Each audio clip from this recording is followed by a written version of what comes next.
냠냠냠. 꿀꺽. 아이 좋아요. 아. 에헤헤헤. 엄마. 이은주 씨는 치매에 걸린 어머니를 집에서 돌보고 있습니다. 치매로 점점 아이처럼 돼가던 어머니는 지난 2월 뇌출혈로 쓰러진 후 거동도 할 수 없게 됐습니다. 딸의 손길이 없이는 일상생활을 할 수 없는 어머니. 엄마 너무너무너무 사랑해. 나도야. 네. 나도 너무 사랑해. 고마워.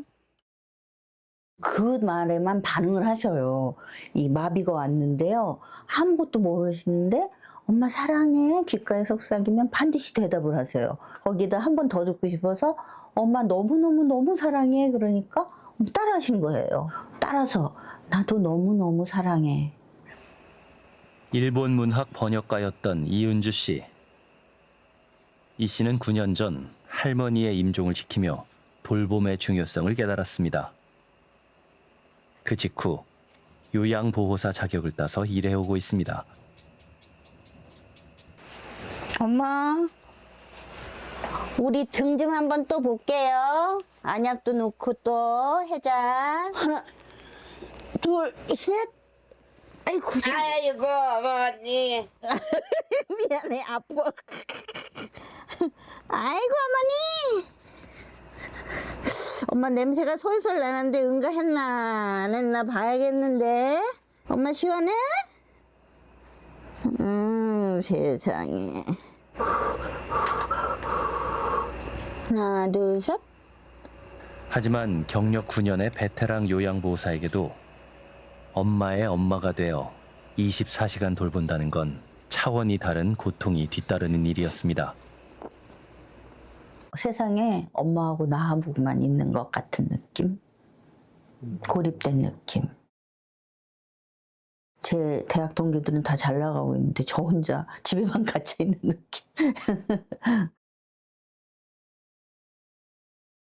아무리 내 엄마라지만 혼자서 돌보는 건 벅찬 일이었습니다. 주 5일째 근무를 위해서 가족들에게 투쟁을 많이 했습니다. 쟁취했죠. 나는 쉬어야 된다. 너무 우울하다. 죽고 싶다. 살려달라. 그랬더니 조금 아이들이 움직이기 시작했어요. 집이 분리된 게 중요한 것 같아요. 저는 이제 신경 딱 끄고 집에 금요일 날 돌아오면 그때부터 자유시간이 주말까지 이어지는데요. 독박 간병에서 벗어나자 주변을 둘러볼 여유도 생겼습니다. 이 씨는 온라인 커뮤니티를 운영하며 오랜 기간 가족을 간병해온 이들과 소통하고 서로를 격려하고 있습니다. 남편이 지금 너무너무 사경을 헤매는데 빨리 끝이 왔으면 좋겠는데 이렇게 생각해도 되는가 몰라요. 뭐 이런 글들 올라오면 같이 마음 아파서 쭉 댓글들이 나오고요. 힘내라는 등, 충분히 알겠다는 등, 나도 그렇다는 등 하루에 10,000명씩 들어오는 거예요. 부모 돌봄을 하면서 고립된 부분들이 이렇게 많았구나.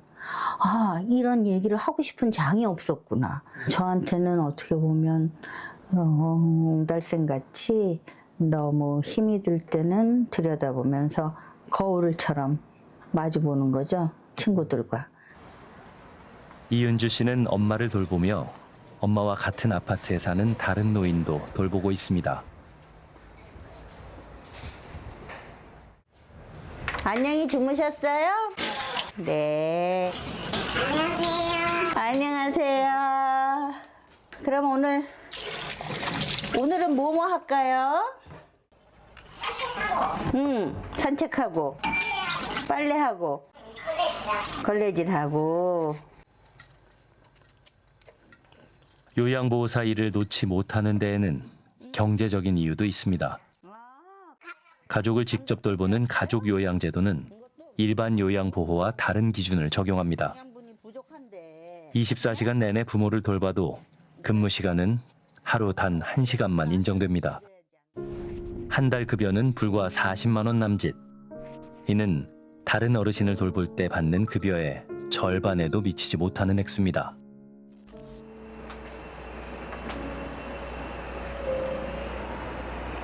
아이 시원해. 그치 엄마? 나 또 목 한번. 국가가 가족 돌봄을 어떻게 바라보는지 알 수 있는 단면입니다. 엄마. 어떻게 보면 제가 가족 돌봄만 할 수 있는 경제성을 가진다면 지금 수가가 너무 낮아서 생계를 유지할 수 없으니까 제가 다른 돌봄을 하고 있는 거잖아요.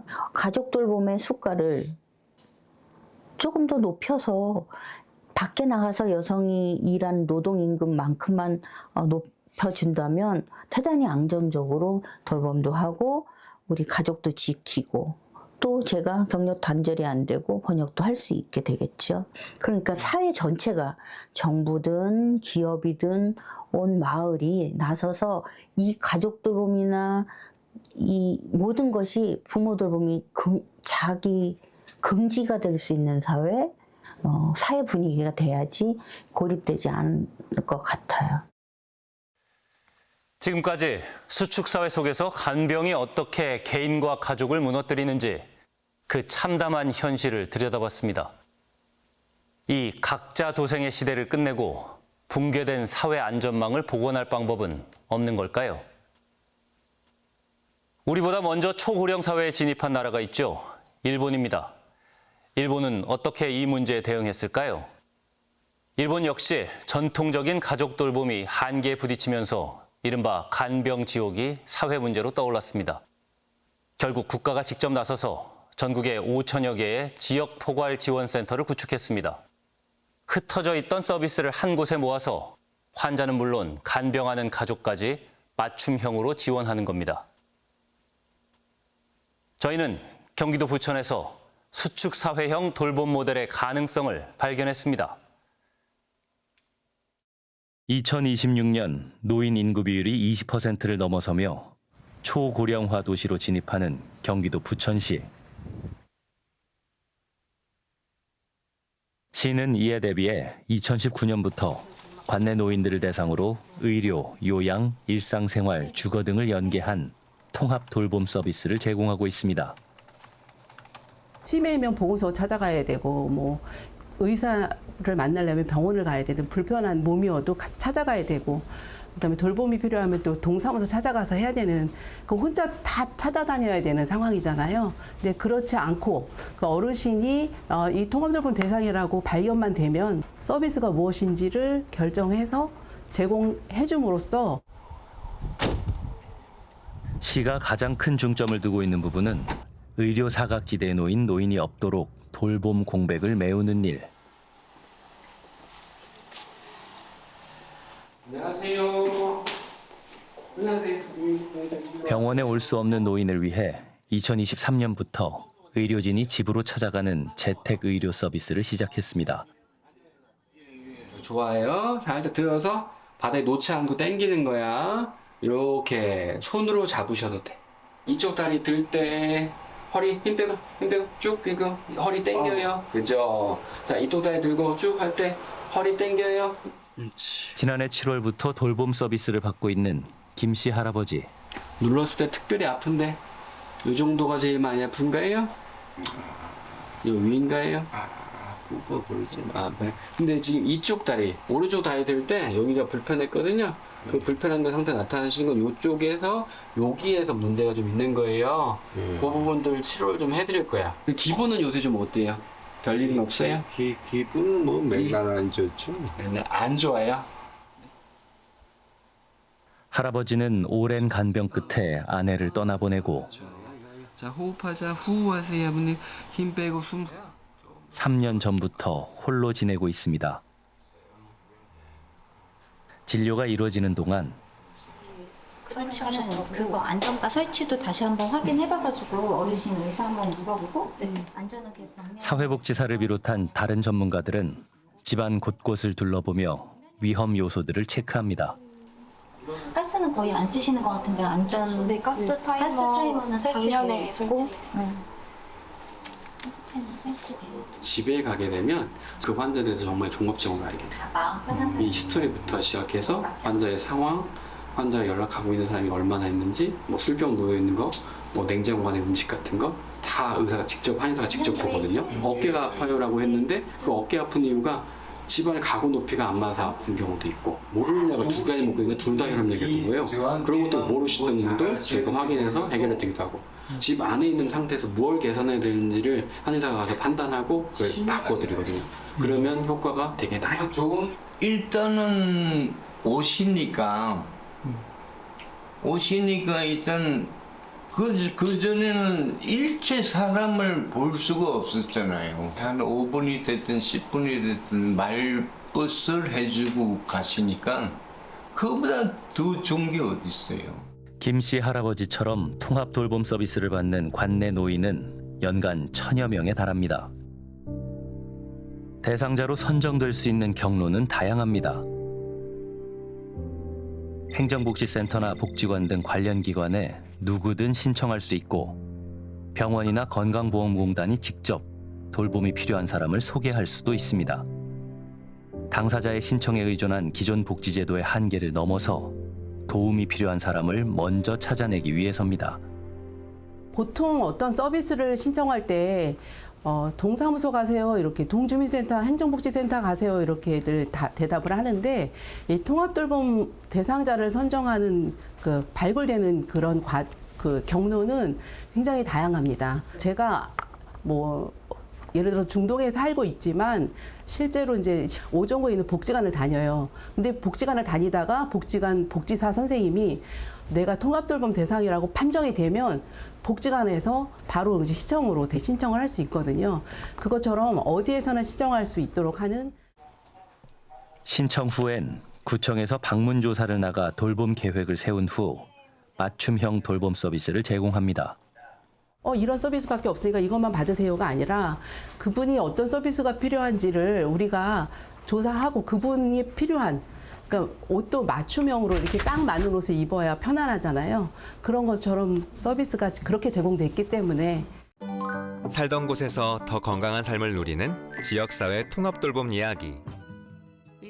부천시의 돌봄 서비스는 내년부터 시행되는 이른바 돌봄통합지원법의 시범사업. 노인, 장애인 등 일상생활에 어려움을 겪는 사람이 살던 곳에서 건강한 생활을 할 수 있도록 지원하는 법입니다. 시범사업의 효과는 뚜렷했습니다. 요양병원이나 요양시설 입소율이 눈에 띄게 줄었습니다. 이에 따라 1인당 건강보험 비용 역시 연간 약 53만 원 감소했습니다. 지금이 의료비도 이미 GDP의 10%가 넘었습니다. 일주일에 10%를 넘게 쓰게 되면은 우리 사회가 사실 감당을 잘 못해요. 치료 중심에서부터 예방 중심으로 가야 됐고, 또 병원에서 제공되는 서비스를 가능하면 지역에서 구현되고, 그리고 돌봄에 사각지대에 있는 쪽에 비용을 투입하고, 이런 부분에 대한 조정이 적절하게 이루어져야 되는. 고령 인구 비중은 계속 증가해 약 50년 후인 2072년엔 한국 인구의 절반이 65세 이상 노인입니다. 지금은 생산 연령 인구 3, 4명이 노인 1명을 부양하고 있지만 그때가 되면 1명이 노인 1명을 부양해야 합니다. 아이들 학원 같은 것들 다 나가고 요양시설만 쭉 있다, 이제 이런 이야기가 들리잖아요. 어떻게 보면 마을 전체가 정말 요양을 해야 되는 그런 상황이 발생할 수도 있는 거예요. 이제 그게 남의 일이 아니라고 하는 것들을 우리가 좀 생각을 바꿀 필요가 있지 않나 하는 생각이 들고요. 그렇다면 이제 합심해서 돌볼 수 있는 방법은 무엇일까? 그리고 미래 세대도 지속적으로 돌봄을 받을 수 있는 그런 자원들을 만들어가기 위해서는 어떤 것들이 더 확보되어야 되는지에 대한 고민이 필요할 것 같습니다.